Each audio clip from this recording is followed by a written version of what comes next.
नमस्कार, आप देख रहे हैं द क्रेडिबल न्यूज। मैं हूं शालिनी। उत्तराखंड में सिख निहंगों को लेकर आखिर ऐसा क्या हुआ कि पूरे राज्य में हड़कंप मच गया। आखिर कैसे एक छोटी सी पार्किंग की बहस ने इतना बड़ा रूप ले लिया कि तलवारें चली, लोग घायल हुए और गिरफ्तारियां हुई और अब कई जिलों में भारी पुलिस बल तैनात करना पड़ा। सवाल ये है कि क्या ये वाकई सिर्फ दो पक्षों का मामूली सा झगड़ा था या फिर कानून व्यवस्था संभालने में धामी सरकार और उत्तराखंड का पूरा प्रशासनिक अमला जमला पूरी तरीके से फेल नजर आया। जो सरकार खुद को सख्त और मुस्तैद बताती है, उसकी नाक के नीचे से कैसे एक गाड़ी खड़ी करने की एक मामूली सी बात इतनी बड़ी बन गई कि सड़कों पर तलवारें खिंच गई। आज इस मामले को हम जानेंगे कि आखिर में ये पूरी लड़ाई कैसे हो गई। देखिए, ये जो मामला बताया जा रहा है, ये कहा गया कि सिर्फ एक गाड़ी खड़ी करने को लेकर यानी पार्किंग की जगह को लेकर ये पूरा बवाल शुरू हुआ ये कि 16 जून को कुछ निहंग सिख श्रद्धालु अपनी यात्रा से लौट रहे थे। रास्ते में कर्णप्रयाग नाम की एक जगह पर एक होटल के बाहर गाड़ी खड़ी करने को लेकर स्थानीय लोगों से उन सिख निहंगों की बहस हो जाती है। बात इतनी बढ़ जाती है कि दोनों तरफ से मारपीट शुरू हो जाती है, तलवारें चल जाती हैं और इस लड़ाई में स्थानीय लोग भी घायल हो जाते हैं और एक सिख यात्री को भी चोट लगती है। इसके बाद पुलिस आती है, वो कार्रवाई करती है और कुछ निहंग सिखों को पकड़कर जेल में डाल देती है और यहीं से ये पूरा विवाद शुरू होता है और उत्तराखंड सरकार की ढिलाई यहाँ पर सामने आती है। निहंग सिखों का कहना था कि गलती तो दोनों तरफ के लोगों की थी, फिर पुलिस ने सिर्फ और सिर्फ हमारे ही लोगों को क्यों पकड़ा। वो इस बात पर गुस्सा थे कि वहां के स्थानीय गुरुद्वारे के मैनेजर ने उनकी कोई मदद नहीं की और पुलिस में उनके पक्ष की कोई शिकायत दर्ज नहीं करी गई। इसी गुस्से में आकर 7 निहंग सिख पास के एक और गुरुद्वारे की छत पर चढ़ गए। उन्होंने गुस्से में वहां का सोलर पैनल तोड़ दिया, पानी की पाइपलाइन काट दी और एक बुजुर्ग व्यक्ति को अपने पास रोक लिया। छत पर बैठे इन निहंग सिखों की साफ मांगे थी कि पुलिस अपनी एक तरफा कार्रवाई बंद करे, उनके जिन साथियों को जेल में डाला गया है उन्हें तुरंत छोड़ा जाए और उनके खिलाफ दर्ज केस खत्म किया जाए और सिर्फ उन पर गुस्सा निकालने के बजाय झगड़ा करने वाले स्थानीय लोगों को भी पकड़ा जाए। ये निहंग सिखों की मांगे थी। बृहस्पतिवार को पंजाब से आए कुछ निहंग सिख उत्तराखंड के बॉर्डर जिसमें विकास नगर कुल्हाल सीमा को पार करके राज्य के अंदर घुस गए। पुलिस ने उन्हें रोकने के लिए बॉर्डर पर बड़े बड़े बैरियर लगा रखे थे, लेकिन हथियारों से लैस निहंग सिख उन बैरियर्स के ऊपर चढ़ गए और उन्हें हटा दिया गया। इस दौरान वहां काफी हंगामा हुआ। कुछ निहंगों ने वहां खड़ी गाड़ियों के कांच तोड़ डाले, हवा में तलवारें लहराई। इस पूरी घटना के दौरान पुलिस पूरी तरीके से बेबस और असहाय नजर आई और निहंगों को रोकने में पूरी तरीके से नाकाम नजर आई। देहरादून के बड़े पुलिस अधिकारी पंकज गैरोल ने भी माना कि निहंग सिख जबरदस्ती बॉर्डर पार करके उत्तराखंड के अंदर आ चुके हैं। दूसरी तरफ मीडिया से बात करते हुए निहंग ने बताया कि वो केवल कर्णप्रयाग की लड़ाई में जेल भेजे गए अपने साथियों की रिहाई चाहते हैं ताकि उन्हें अपने साथ वापस पंजाब ले जा सके। निहंग ने भी कहा कि भले ही कर्णप्रयाग वाले झगड़े में उनकी गलती नहीं थी, फिर भी मामला सुलझाना चाहते हैं और इसके लिए वो उत्तराखंड के लोगों से माफी भी मांगते हैं। उनका कहना था कि वो कोई लड़ाई झगड़ा नहीं करना चाहते, लेकिन शांति से नाम जपते हुए हेमकुंड साहिब की यात्रा पर जाना चाहते हैं। निहंगों का दावा था कि पुलिस ने उन्हें भरोसा दिया है कि 2-4 दिन में उनके साथियों को जमानत दे दी जाएगी, इसलिए उनकी मांग है कि तब तक उन्हें यात्रा करने दी जाए और जब जमानत हो जाएगी तो वो अपने साथियों को साथ लेकर पंजाब लौट जाएंगे, लेकिन अगर उनके लोगों को नहीं छोड़ा गया तो वो वापस वहां से नहीं हटेंगे।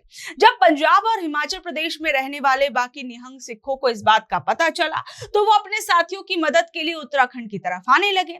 जैसे ही उत्तराखंड सरकार को खबर मिली, उनके हाथ पांव फूल गए। प्रशासन ने तुरंत हिमाचल प्रदेश और उत्तराखंड के बॉर्डर पर बहुत सारे पुलिस वाले तैनात कर दिए ताकि कोई अंदर ना आ सके। इस बीच ये खबर भी आई कि बॉर्डर पर बने गुरुद्वारे में पुलिस के बड़े अधिकारी और निहंग सिखों के बड़े नेताओं ने आपस में बैठकर शांति से बातचीत की है। उम्मीद थी कि बातचीत से इस समस्या का कोई ना कोई हल निकलेगा। जिले के बड़े अधिकारी खुद बॉर्डर पर जाकर सुरक्षा का जायजा ले रहे थे और कहा कि किसी को भी लड़ाई झगड़ा करने की इजाजत नहीं है और लोग किसी भी झूठी अफवाह का भरोसा ना करें। इस पूरे मामले में एक और नया मोड़ तब सामने आया जब उत्तराखंड के स्थानीय युवा और छात्र संगठन सड़क पर आ गए।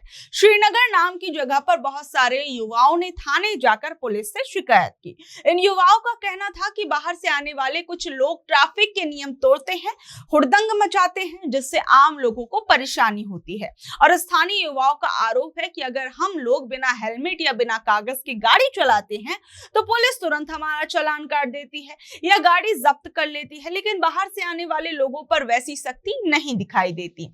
युवाओं ने पुलिस को साफ चेतावनी दी कि कानून सबके लिए बराबर होना चाहिए। अगर आगे से किसी ने नियम तोड़े और माहौल खराब करने की कोशिश की तो वो खुद एक्शन लेंगे।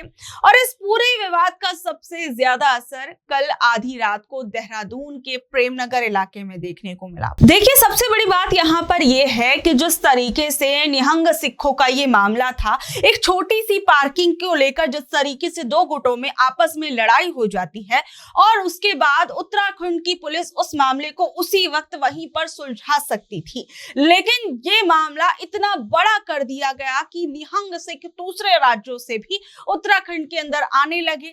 आप देखिए कि किस तरीके से यहाँ पर इस पूरे मामले के अंदर धामी सरकार जो बड़ी बड़ी बातें करते हैं, लेकिन जब असल में जमीन पर उन्हें अपनी ताकत और शक्ति दिखाने की बारी आई, उनके पुलिस प्रशासन को वहां पर वो पूरी तरीके से आप कह सकते हैं फेल नजर आए। आप सोचिए, एक छोटी सी पार्किंग का झगड़ा था और ये आप देखिए देखते ही देखते कितना बड़ा रूप ले लिया और ये मामला एक दिन नहीं कई दिनों तक चला और अब जाकर पुलिस प्रशासन और निहंगों के बीच में बातचीत होती है और इस बातचीत के बाद निहंग लोग क्या कुछ कहते हैं जरा सुनिए। जमे रहेंगे रिपब्लिक भारत। बता दीजिए बस। हमने किसी दिन का समय नहीं मांगा था, हमने सिर्फ अपनी कुछ मांगे रखी थी, तो इन्होंने हमारी मांगे जो हैं वो इन्होंने एक्सेप्ट कर ली हैं। इन्होंने बोल दिया कि हाँ हम उस चीज के ऊपर एग्री करते हैं और हमें 2 दिन का टाइम दिया इन्होंने बोला कि 2 दिन बाद हम जो आपकी निहंग सिंह जो हमारे अंदर है नजरबंद है कि हम उनसे आपकी मुलाकात करवाएंगे। तो उनसे मुलाकात करने के बाद, उनकी फैमिली से मुलाकात करने के बाद आगे की जो भी रणनीति होगी फिर हम वो आगे फर्दर डिस्कस करेंगे। आश्वासन के बाद आप लोग कह रहे हैं कि वापस आप लोग जा सकते हैं अगर हमें आश्वासन हमारी मांगे। नहीं, हम वापस नहीं जाएंगे। जैसे हमारे निहंग सिंह जो है अगर वो रिहा हो जाते हैं, हमारे पास आ जाते हैं, उनके साथ फिर हम उत्तराखंड की यात्रा करके उसके बाद फिर हम सीधा पंजाब जाएंगे।